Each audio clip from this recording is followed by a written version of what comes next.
It was another tough night for the Red Sox. It's a Thursday edition of Red Sox Now, presented by Fan Arch right here on YouTube.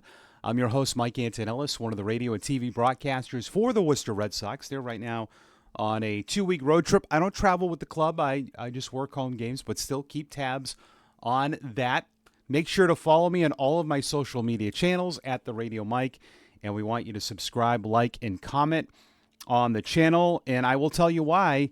This is going to be, I'm really excited for this episode. I'm not a huge stats guy at times, but some of the things that I think the Red Sox are struggling with, I decided to go under the hood and see why. And I don't think that the Anthony Meyer talk is what is the problem right now with the Red Sox. I really don't. We will get into that. But the second straight night, a walk-off for the Tigers. I actually thought the Red Sox did a great job in this game. You score 5 runs off Skubal, who, by the way, his ERA is 2.67 after giving up 5 runs. He struck out 11. You did strike out 14 times, but it's Skubal. You're going to have nights where you do struck out, but I thought they battled. They had 2 leads in this game.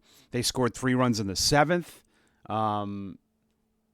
They tied the game. You know, they kept coming back and tying this game. Alex Bregman was excellent. He homered. Rafaela 2 more hits. Narvaez with 2 more hits. Devers with 2 more hits. Devers is almost at 280 right now. I mean, that is crazy, the run he is on. I still don't love having Duran and Devers bat back-to-back, but I don't think they have any options. I think in a perfect world, they would like to have Bregman hit second if they had a better cleanup hitter. Last night it was Ref Snyder, who did go 0 for 2, but had a sac fly and a guy who's not played. But, 4, 5, and 6 were 0 for 10, but I'm not going to focus on offense, which we keep doing. I saw people after the game, you're focusing on offense, and a game you scored 5 runs in. Stop that. You have to stop that. And the Anthony Meyer stuff is getting more ridiculous by the day. And you can't throw out these, you got to call these 2 up there when you have no plan for why. You can't just take Rafaela out of the lineup right now. And it's getting exhausting to talk about on this podcast, which I do every day. But you just can't throw crap out there without having a better plan. If Anthony goes up, then Duran's in center. That's a bad outfield. And you can't just take Rafaela out right now and then be left-handed again and have 2 more left-handed hitters. You saw the Tigers' game plan for you the other day with Tyler Holton starting an opener. You'll just get left-handed to death. And every team will have openers. You can't just take Trevor Story out of the lineup. The guy's making $130 million. I love these 2 guys. I think they're going to be superstars. But right now, it doesn't fit. And I don't think, and I'm confident, those are not the issues with the Red Sox. And I think after you hear, man, am I fired up because of these numbers, which I don't always like numbers. But in this case, I took some of the rankings with the team that is the best in the American League. And I've had people go, how in the world are the Tigers 29-15? They're 14 games over 500. So let's go under the hood. And after, you tell me if the Red Sox need more offense. They need better situational hitting.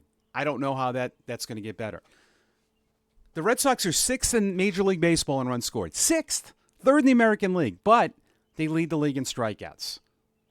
Hitting with runners in scoring position. Listen to this. They're 9th at 242. The Tigers are 1st, 44 points higher than you. 286 with runners in scoring position. You think that's huge? I've been saying situational. If you look at my podcast yesterday, I used the same slide, situational. It's the same one because what I'm watching, I can feel it's moments. Situational stuff is what is killing this club.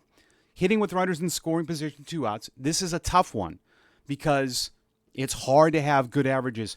They're 223, which is in the middle of the pack. The Tigers are hitting 296. 296. That is 1st in the American League, and that is 1st in Major League Baseball. So in situational, and I said this the other day, when you go lineup to lineup, do you think the Tigers lineup is better than the Red Sox? Maybe not, but it doesn't matter because in big situations through 27% of the season, they are crushing you.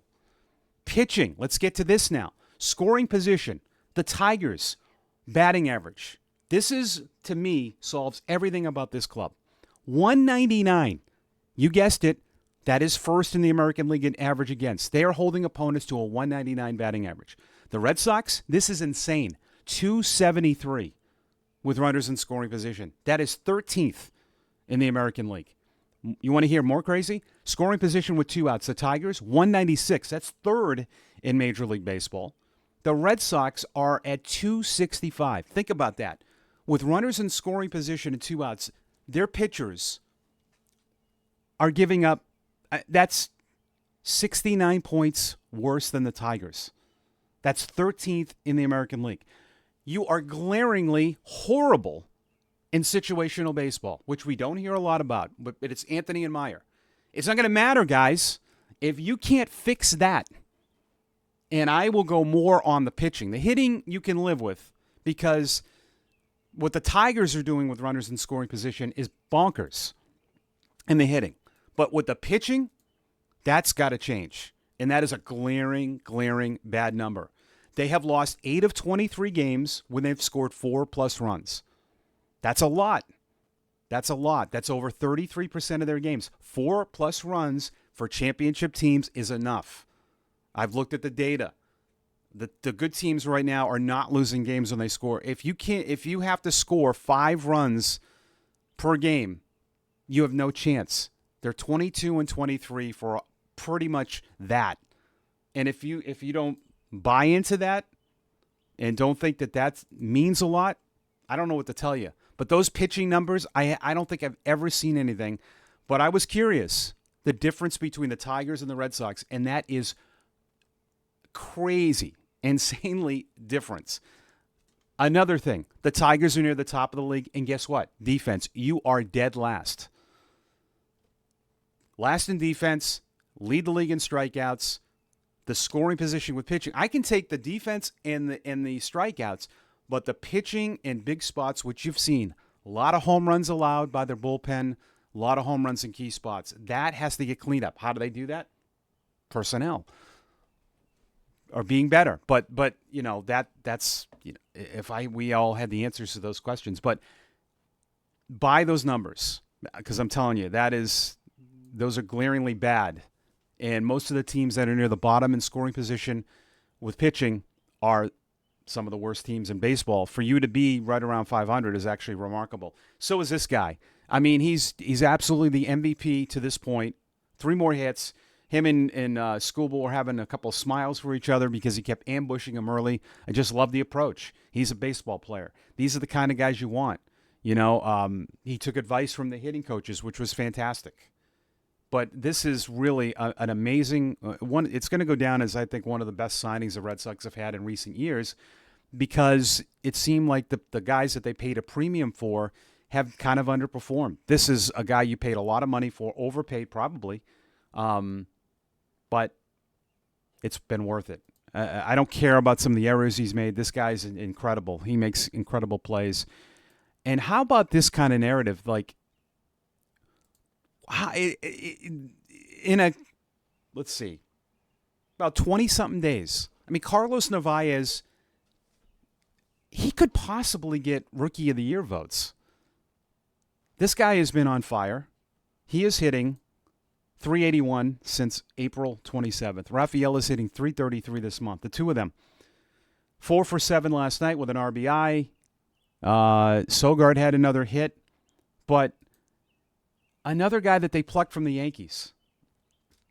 And what a story Carlos Narvaez is. I saw him a lot last year in AAA. I thought he was fantastic. I think the Red Sox, you got to give them credit. I still think this is a good team. I really do. But they were pretty confident in some guys this year. A lot of people weren't, I don't think, buying the Christian Campbell thing. But considering this guy has such limited experience and now he's hitting 4th, I know he's been struggling a little bit, but you still have identified that he can play in the big leagues, that Narvaez can play in the big leagues. And even moving Sogard to first base. I love Sogard. Dobbins gave up 5 runs last night. I still love the approach. Justin Wilson, Hendricks, Slayton, all these guys. I know Chapman lost, but a lot of the guys that they've identified, there's been a lot of good stories too on this club, but they got to play better. And to me, it's all situational. that's a Thursday episode. I hope you liked it of Red Sox Now. Comments, share, subscribe. Again, I'm not always big on numbers, but these are glaring, and I wanted to see what the difference was between. I have privilege of having a stats portal through MLB that the broadcasters get, but seeing what the great clubs and the clubs that aren't, and I could do this for the National League, and maybe we could do that in tomorrow's episode. You let me know, and have yourself a great Friday. It's Red Sox Now presented by Fan Arch right here on YouTube.